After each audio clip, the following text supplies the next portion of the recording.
दर्शन नायका चारित्राणो गंभीरा मोक्ष मार्गोपदेशका।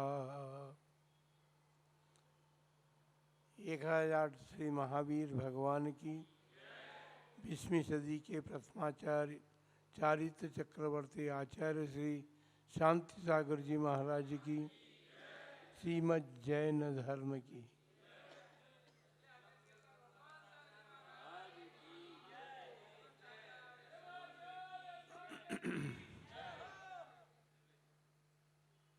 भारतवर्ष में जैन धर्म के अनुयायियों ने 20वीं शताब्दी में अनेक महोत्सव मनाए देखे हैं।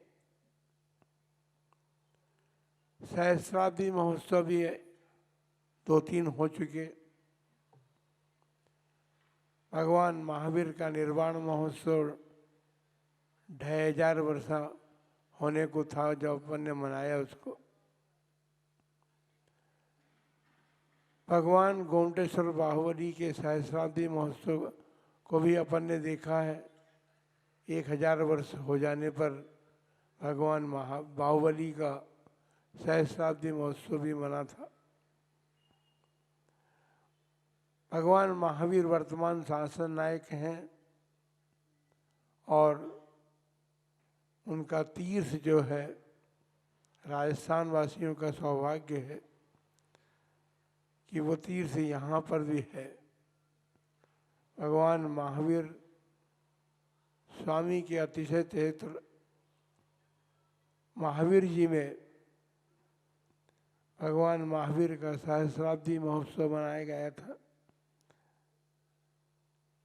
अभी तक हमने महोत्सव देखे, लेकिन सारे के सारे महोत्सव सहस्राब्दी महोत्सव थे। इन महोत्सव की श्रृंखला में ये शताब्दी महोत्सव कहाँ से आया, कैसे आया, इस पर विचार विमर्श चल रहा है। अभी आपने सारा इतिहास सुना है। जब संघ कर्नाटक में था, श्रवणबेलगोल के भट्टारक स्वामी चारुकीर्ति जी का एक स्वप्न था कि आचार्य महाराज के मुनि दीक्षा के 100 वर्ष हो गए हैं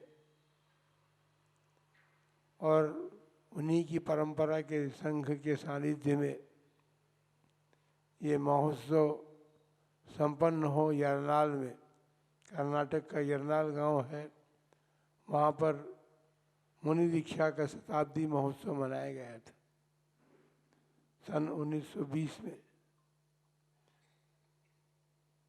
4 वर्ष होने को आए हैं उन्हीं आचार्य देव का आचार्य पद शताब्दी महोत्सव भी अपने सम्मुख आया है।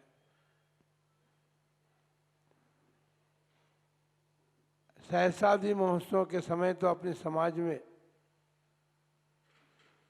बड़े बड़े लोग थे। शताब्दी महोत्सव आने तक वे सारे लोग जो हैं जिनकी प्रधानता में अपन ने महोत्सव मनाए हैं, वे प्रधान लोग अब नहीं रहे। विद्यानंद जी महाराज ने अपने बुद्धि बल से उन महोत्सवों को समाज के सामने रखा और समाज ने उसको मनाया, सफलता के साथ मनाया। और उन महोत्सवों के माध्यम से जैन धर्म की जो प्रभावना हुई है, दिगंबर साधुओं की जो प्रभावना का अवसर आया है, वो अपने सबके सामने है। हमारी एक भावना यही थी कि जिन आचार्य महाराज ने मुनि धर्म को बचाया और श्रावक धर्म को बचाया, श्रावकों के कर्तव्यों का प्रतिबोध दिया कि श्रावकों को अपने जीवन में क्या क्या करना चाहिए, उस प्रतिबोध को प्राप्त करके हम अपने जिनालयों को, अपने शास्त्रों को और अपने धर्म गुरुओं को बचा सके। बड़ा प्रसन्नता का अनुभव होता है कि हमारी समाज इतनी विशालता को लिए हुए है। ठीक है, अन्य लोगों के सामने हम छोटे दिखाई देते हैं, लेकिन हमारे आत्मबल बहुत बड़ा है। हमारे गुरुजनों ने अपने आत्मबल की शिक्षा हमें प्रदान की है। उस आत्मबल को हमने प्राप्त करके और अनेक कार्यक्रम संपन्न किए हैं। प्रतिवर्ष 10-5 पंचकल्याणक प्रतिष्ठा महोत्सव हो ही जाते हैं। नए नए जिनालयों का निर्माण समाज कर रही है, अपना योगदान दे रही है। इन सब के बाद भी ऐसा लगता है कि अब जिस समाज को परम पूज्य चारित्र चक्रवर्ती आचार्य श्री शांति सागर जी महाराज ने अपने उपदेशों के माध्यम से, अपनी चर्या के माध्यम से जागृत किया था, उस समाज में अब वो जागृति सुप्त सी होती जा रही है। हमें जागरना है। फिर एक अवसर आया है और उन्हीं आचार्य महाराज का शताब्दी महोत्सव अपने सामने आया है। इस शताब्दी महोत्सव के माध्यम से एक बार पुनर्जागरण हमको समाज में बीच में करना और समाज में वो जागृति करने का जो अवसर मिला है, उसमें हमारी नवीन पीढ़ी को बहुत बड़ा अवसर प्राप्त है और अपने यौवन को, अपने युवा शक्ति को उस महोत्सव में झोंक दें और उस महोत्सव को संपन्न करने में अपना सहयोग दें। महाराज, सारे देश में युवा शक्ति है। आप सलूम्बर में बैठ कर के केवल यहाँ की युवा शक्ति को जगा रहे हैं। भाई, हम जहाँ हैं वहाँ पर हैं। हमने स्वप्न देखा था, स्वप्न सोचा था, जब हम मेवाड़ की धरती पर आए तो हमारे मन में ये भाव जगे थे कि मेवाड़ और बागड़ में हमारी समाज गुरु भक्त है। भगवान की भक्ति में तो लग्न है ही, लेकिन गुरु भक्ति में भी संलग्न है। इसलिए परम पूज्य गुरुदेव आचार्य श्री शांति सागर जी महाराज के शताब्दी महोत्सव का सिंहनाद जो है वह मेवाड़ और बागड़ की धरती से हो और वह सारे देश में हो। इसलिए हमने बागड़ प्रांत में अब हमारा मंगल विहार हो रहा है। सलूम्बर नगर में जो प्रतीक्षित पंचकल्याण प्रतिष्ठा महोत्सव था, उसको संपन्न करने के लिए आप लोग संघ को यहाँ लेकर के आए हैं। प्रतिष्ठा महोत्सव तो संपन्न होगा, इसमें कोई दो राय नहीं है, क्योंकि बड़े उत्साह के साथ आपने उस प्रतिष्ठा महोत्सव को संपन्न करने का बीड़ा उठाया है। उस महोत्सव के साथ साथ अपने सामने जो एक कार्यक्रम आया है, शताब्दी महोत्सव आचार्य शांति सागर महाराज का क्यों मनाना, इसके संबंध में अभी आपने सुना है कि उन महा आचार्य देव ने धर्म के लिए और समाज के लिए क्या नहीं किया और क्या क्या किया है। क्या नहीं किया ये तो हम कह नहीं सकते, क्योंकि उन्होंने सब कुछ किया है। हमारे जिनालयों की सुरक्षा के लिए उन्होंने अन्न त्याग, 3 वर्ष का अन्न त्याग, जबकि उस समय वो कुछ लेते भी नहीं थे, दूध और पानी केवल शेष रह गया था उनके लिए। 3 वर्ष तक उन्होंने उसी से अपने जीवन को चलाया और धर्म के ऊपर आए हुए संकट को जीतने के लिए समाज को जागृत किया।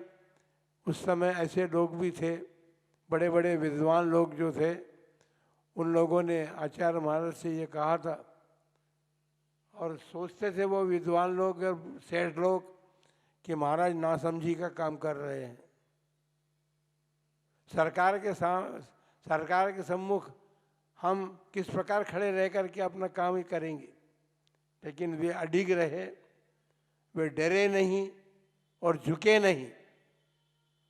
जब उन्होंने अपनी अडिगता से बिना झुके और बिना डरे उस कार्य को संपन्न किया, तो आज समाज में जिनालय की स्थिति दिखाई दे रही है। अन्यथा हमारे जिनालय नहीं रहते पे और कुछ हो जाते। अभी भी हमारे प्रमाद से हमारे तीर्थ जा रहे हैं। आज ऐसे लगता है कि शांति सागर जी महाराज की फिर आवश्यकता है, लेकिन वे तो अब आ नहीं सकते। वे तो अपना धर्म पालन करके, अपने चारित्र और संयम धर्म का पालन करके स्वर्गस्थ हो गए, लेकिन उनकी ऊर्जा जो है अभी भी समाज में है, और ऊर्जा को जागृत करके अपन फिर एक बार जगकर जागृत हों और इस महामहोत्सव के माध्यम से उनके किए कार्यों को समाज के बीच तक पहुंचाने का प्रयत्न करें, और उनकी विस्मृति जो हो रही है उस विस्मृति को स्मरण के रूप में पुनः प्रकट करके हम उस स्मृति को जागृत कर सकते हैं। क्योंकि समय समय पर ही ऐसे महापुरुष होते हैं। जब हमारा समय था, ऐसा आ गया था, उस समय यदि वे नहीं होते तो आज हम शान के साथ अपने धर्म का परिपालन नहीं कर सकते थे। जिनालयों को सुरक्षा करने का जो कार्य उन्होंने किया, अकेले महाराज ने किया। सारे समाज के बड़े बड़े लोग विरोध में थे, महाराज ये क्या कर रहे हैं। जब बम्बई हाई कोर्ट से हमें फैसला मिला, तो आपको पता होना चाहिए कि उस समय महाराज भगवान के सामने बैठे हुए थे। सवेरे की प्रातःकालीन जो जज वो थे भोजन के लिए गए, तो उस समय तक तो ऐसा लग रहा था कि जैन समाज हार जाएगी। आचार्य महाराज बड़े चिंतित थे। 3 दिन का उपवास करके और भगवान के सम्मुख बैठे हुए केवल पंच नमस्कार मंत्र का जाप्य करते रहे, और उस जाप्य का और उनके उस त्याग का ये प्रभाव रहा कि जब मध्याह्न काल में फिर जजों की बेंच बैठी तो जैन धर्म की विजय हुई और उन्होंने आया। लेकिन उसके बाद भी महाराज को जब कहा गया कि महाराज फैसला हो गया है, इतने आसानी से उनको समझाया नहीं जा सकता था। उन्होंने कहा कि फैसला जो हुआ है उस फैसले को मैं अपनी आंखों से देखूंगा, तब मुझे अपने इस नियम को तोड़ूंगा। और जब उन्होंने उस फैसले को अपनी आंखों से देख लिया, और देखने के बाद उन्होंने रक्षाबंधन के दिन उन्होंने उस नियम को तोड़ करके आहार ग्रहण किया था अन्न का। तो उस रक्षाबंधन का मतलब यही था कि रक्षाबंधन तो उस समय से, जबकि 700 मुनिराजों की रक्षा भी तब से चला आ रहा था, लेकिन आचार्य महाराज के समय में इस शताब्दी में भी वो रक्षा धर्म की हुई है। और उस धर्म की रक्षा होने के साथ साथ हम सब की रक्षा हुई है, मुनियों की रक्षा भी हुई है और श्रावकों की रक्षा भी हुई है। तो ऐसे महान उपकारी आचार्य महाराज के उपकारों को हमको स्मरण करते हुए और इस महोत्सव के माध्यम से हमको एक बार फिर ऐसा माहौल जागृत करना है कि उनके किए हुए कार्य एक बार फिर से समाज जान जाए और उनके उपकारों के प्रति उपकृत जो समाज है वो समाज उनके प्रति अपनी श्रद्धा के सुमन समर्पित कर सके। ऐसा महा महोत्सव आप सब लोगों को संपन्न करने के लिए अपना योगदान देना है। हमने उदयपुर राजस्थान में जब उदयपुर में प्रवेश किया तब से हमने एक ही बात कही है कि चाहे ये महोत्सव किसी गांव में हो, किसी शहर में हो अथवा संग जंगल में मनाए, लेकिन समाज को जागृत रह करके सब, चाहे जंगल में हो तब भी आप लोगों को जागृत होकर के और संगठित होकर के इस महोत्सव को संपन्न करना है, ऐसी हमारी मनोभावना है। क्योंकि हम उनसे उपकृत इसलिए हैं कि अक्षुण्ण परंपरा से आचार्य शांति सागर जी महाराज ने अपना आचार्य पद वीर सागर जी महाराज को सौंपा। वीर सागर जी महाराज के बाद शिव सागर जी महाराज इस परंपरा के आचार्य बने। उसके बाद शिव सागर जी महाराज का समाधि मरण होने के उपरांत आचार्य श्री धर्म सागर जी महाराज ने इस परंपरा का निर्वाह किया और उसके बाद आचार्य अजीत सागर जी महाराज ने अपने काल में उस परंपरा को आगे बढ़ाने का प्रयत्न और पुरुषार्थ किया है। इसलिए उन शांति सागर जी महाराज से लेकर अजीत सागर जी महाराज तक के जो उपकार समाज पर हैं, मुनि समाज पर हैं, मुनि धर्म पर हैं, उन सबका स्मरण करते हुए अपन सब मिल करके इस कार्य को संपन्न करेंगे।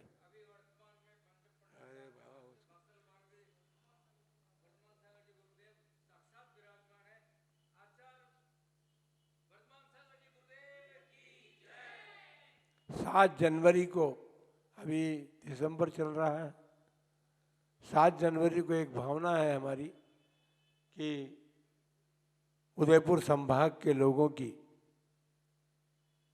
उदयपुर संभाग में सभी आ गए, तो उदयपुर संभाग के सभी लोगों की एक बहुत बड़ी मीटिंग अपन यहाँ सनूबर में संपन्न करें और उनको इस महोत्सव की जागृति दे,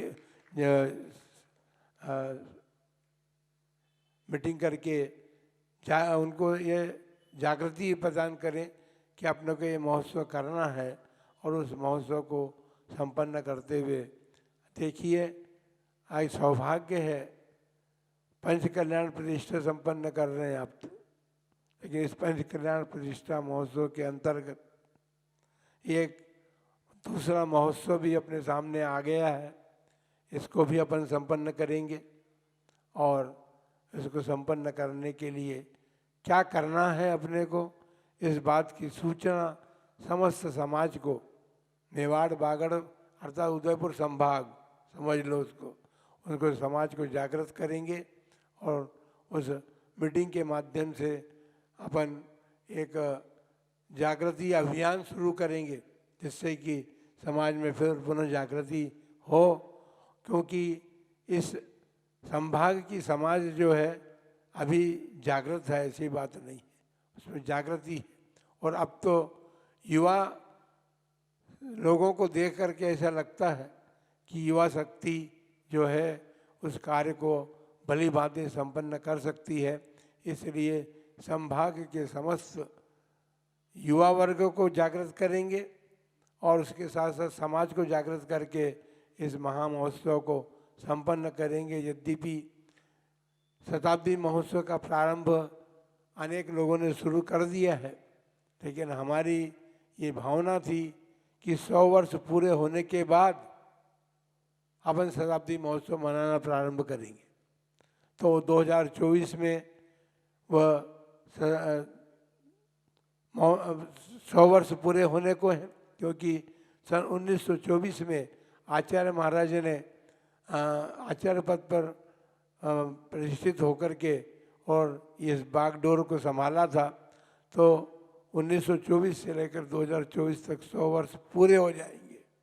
तो 2024 से 2025 एक वर्ष तक इस महोत्सव को मनाने के लिए अपने को सबको फिर एक बार विचार विमर्श करना है, और उसके लिए हमने दिन चुना है 7 जनवरी को। 7 जनवरी को सलूम्बर में अपन इसी पंडाल में या आप जहाँ चाहेंगे वहाँ